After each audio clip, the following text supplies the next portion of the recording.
Arkadaşlar merhaba. Bugün sizinle beraber Xiaomi akıllı telefonlarda Wi-Fi ile arama nasıl aktif hale getirilir onu göstermeye çalışacağım. Öncelikle telefonun ayarlar bölümüne giriyoruz. Buradan sim kartlar ve mobil ağlar. Daha sonra hangi hattı kullanıyorsak onun üstüne tıklıyoruz.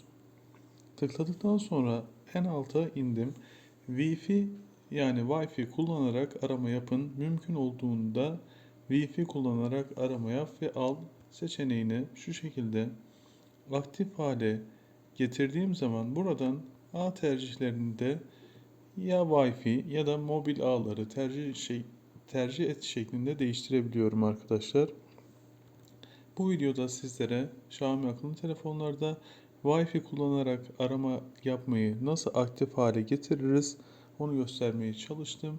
Beni dinlediğiniz için teşekkür ediyorum.